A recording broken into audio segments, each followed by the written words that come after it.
All right, what's going on, y'all? So it is April 16th, 2025, Wednesday.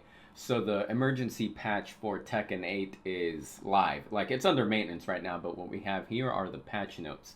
So we're going to go ahead and read through the list and see what they got going on because we got a sneak peek at what we should be expecting based on the Tekken tweets from 1 or 2 days ago. You know what I'm saying? There were a lot of key points in there, a lot of things that people seem to like, but at the same time not like, specifically when it comes to the health increase. But we'll take a look at that. Hopefully, they're definitely going to clear it up in these patch notes.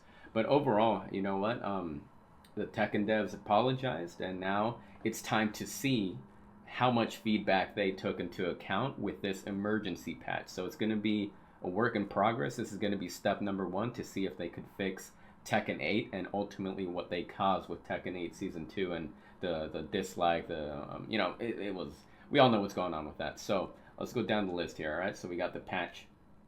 All right, so this is overall direction of version 2.02. So it says, regarding the battle adjustment policy, the development team acknowledges that the Season 2 update, the overall game balance has shifted too heavily towards offense. Okay, so yeah, so that's more the same of what we got in the tweets. Yeah, so they're apologizing, and then they go on to say, moving forward, we are committed. We are committed to distinguish between issues that can be addressed quickly and issues that require more time and community feedback for proper review. All right, the emergency patch. Okay, yeah. Okay, so this is more or less kind of what they got going on. Let's see. Yeah, so this is just a summary of what we're getting. Let's actually skip ahead to the individual specifics. So, health gauge. This was the big one. A lot of people seem to have not liked the idea of the health gauge increasing. Let's see what they say about it. So, it says the maximum health value has increased from 180 to 200. All right, that's, to me, that's fine. I released a video about it. It was a really controversial point. Honestly, that's not that big of an increase. If it was like 250 or more, that would have been, yeah, that I could see where things could go wrong there. But people are acting like we were going to get Sentinel health bars. You know what I'm saying? Like for Marvel vs. Capcom 3, people are really acting like every single character is going to have a Sentinel health bar. Not even, dude. 180 to 200, that's realistic. That is fair, I think. And honestly, I don't see it affecting poking that much. I really don't. But let's go on and read. It says, accordingly, the threshold for activating rage has also been raised. Since the rage activation threshold is based on 23.5% of a character's total health, the increase in maximum health will change the rage trigger point from 43 to 47 HP. As a result of this change, rage may now last slightly longer than before, and there may be more situations where it's harder to KO an opponent in rage, since this could lead to more frequent comeback scenarios. The baseline activation threshold at 23.5% is under review and may be adjusted in a future update.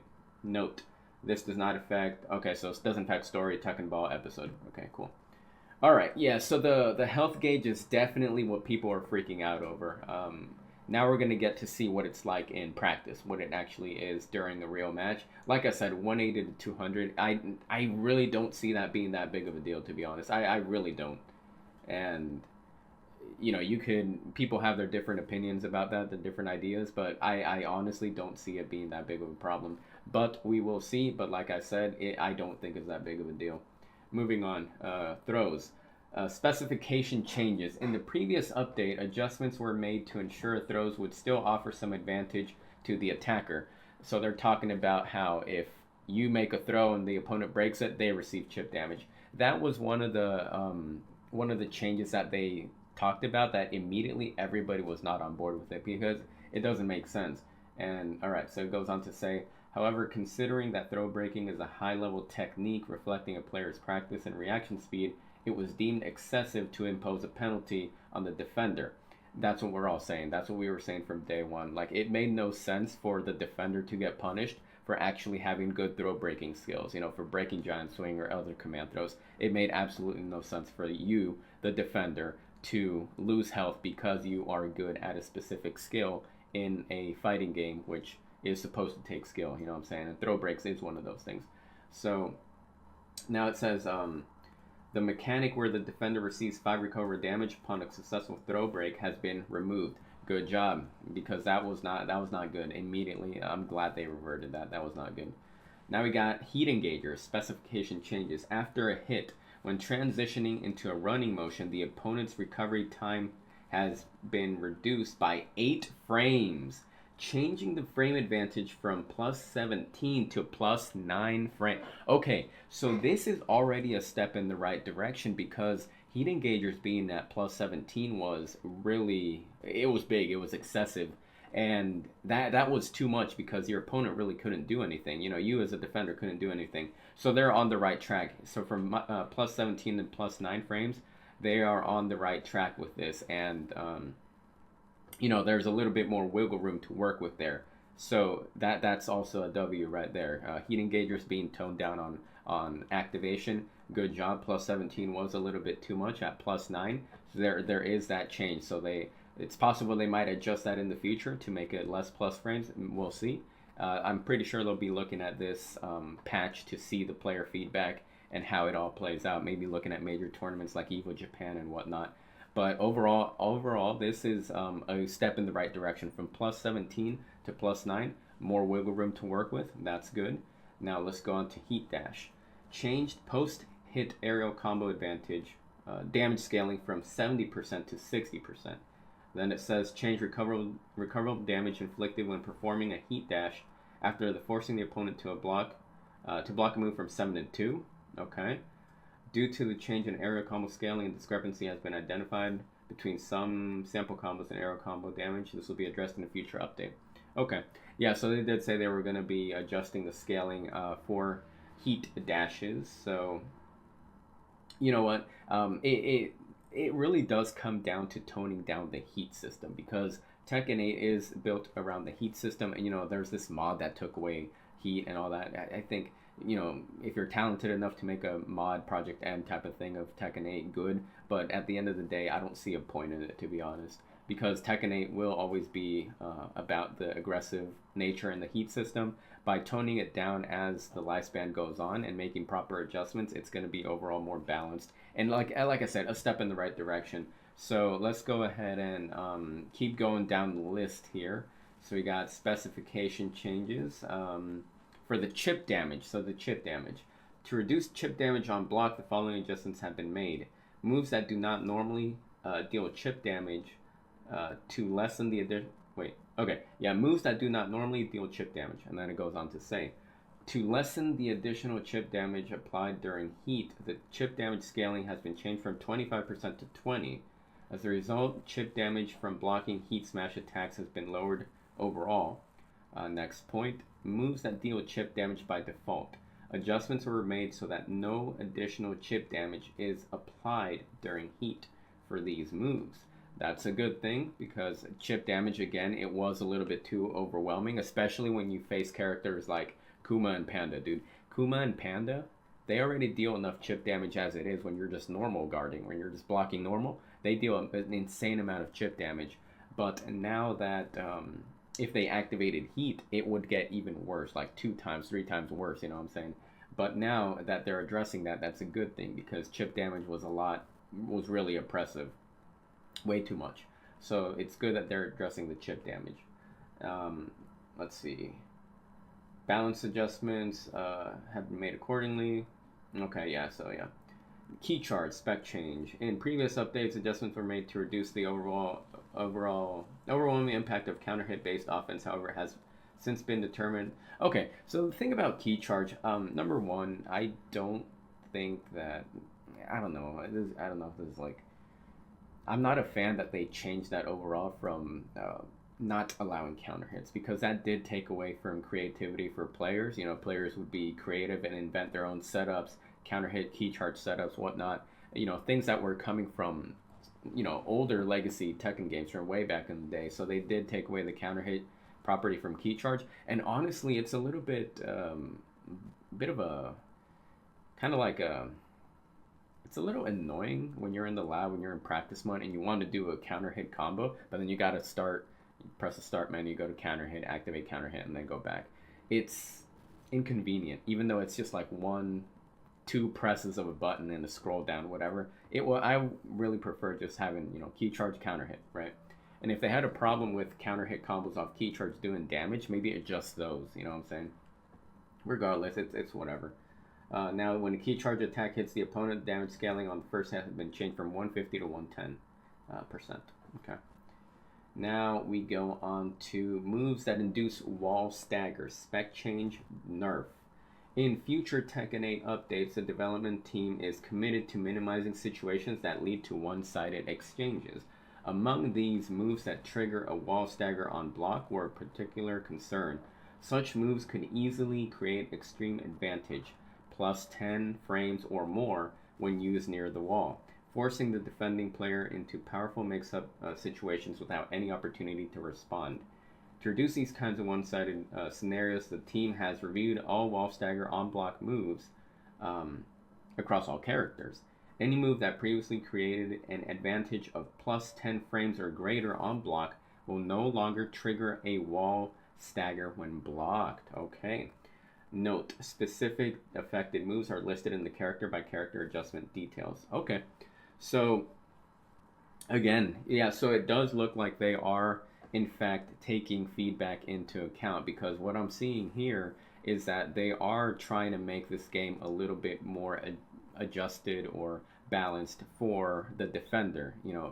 They want to keep the nature of the game aggressive because that's what it's built on, but at the same time it does look like they're finally starting to understand, all right, let's maybe add more defensive options. So even though we want it to be an aggressive game, it can't be too aggressive that people on defense can't react or basically play the game. You know what I'm saying? So it looks like they're starting to do these kind of changes to make the game a little bit more balanced and ultimately, at the end of the day, more fun to play, because they want to keep the player base. They're kind of on thin ice at the moment because a lot of people have uninstalled the game, playing other Tekken games. They got review bombed, all that stuff. So they're on thin ice, and they know they have to make proper adjustments to keep people playing their new game. You know what I'm saying?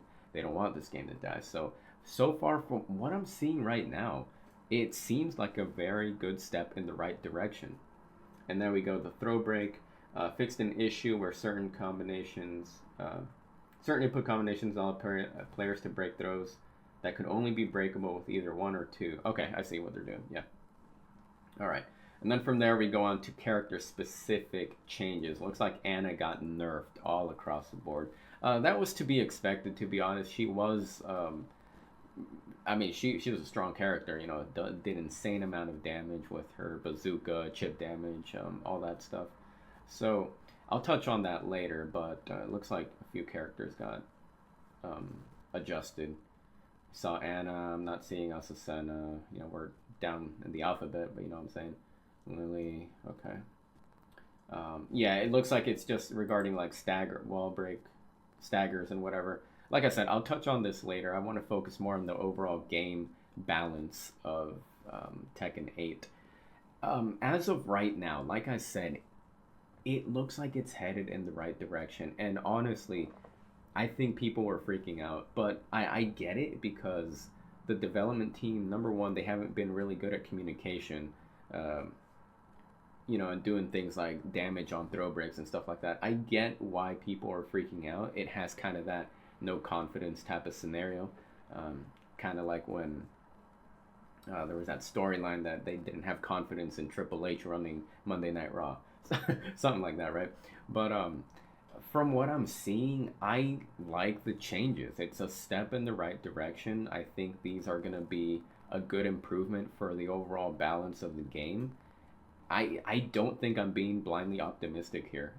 It looks like they really are addressing issues that people have issues with.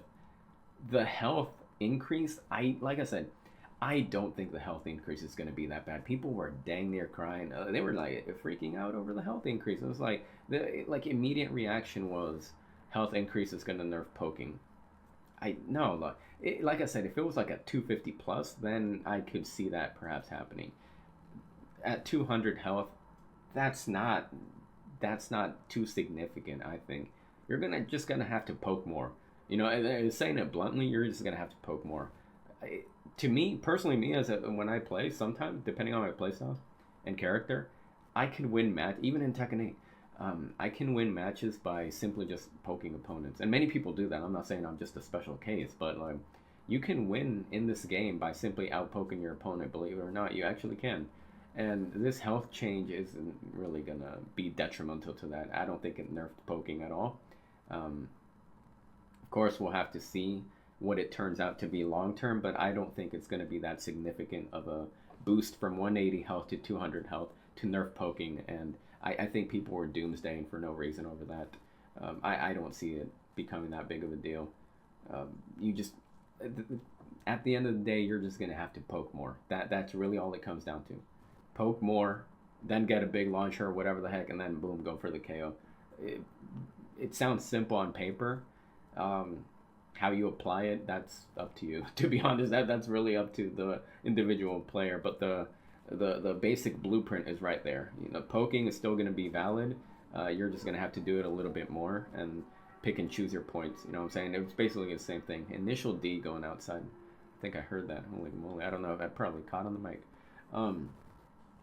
But honestly, and like I said, adjustments to this will come later. I'm pretty sure now they're going to have this kind of like eagle eye view on the community feedback. And the thing about feedback is that it has to be realistic, because some people are just plain up being completely unrealistic with their feedback. Remove heat from Tekken 8 altogether. Not going to happen. Absolutely not going to happen. And if somebody is saying remove the heat system altogether, just setting themselves up for disappointment, and then when the changes that happen don't have what they want, then they just end up freaking going on a rage induced fit, knowing that it wasn't going to ever happen. It's just not realistic, some of the things that people are asking for. But overall, what I'm seeing here in this patch is that they are trying, they're listening to the feedback, and good step in the right directions. And of course, they said it's not going to be the only patch. There's going to be more patches coming up. Another one coming in May. Evo Japan, I believe that's going to be, I think that's going to be the tournament to watch. Evo Japan is going to be the tournament to watch for this game, and ultimately it's going to factor in a lot of direction for the future of Tekken 8. I think that's going to be the tournament up until Evo Las Vegas later on this year in the summer. Overall, like I said, I don't think I'm being blindly optimistic. I think I mean, like, I like the game, but I'm able to criticize it. You know what I'm saying? I'm not just blindly optimistic like some other people. But ultimately, I think this is a fair balance update. I like what I read. That's really all I got to say. I'm gonna wrap it up here. Yeah, I'm gonna wrap it up here. I don't think I got anything else to say. But overall, good step in the right directions. In the right direction, I should say. And it's looking like they're actually listening. Other than that, I'll leave it here. Let me know what y'all thought. Have a good day. Stay safe out there. Take care. And I'll see you in the next video.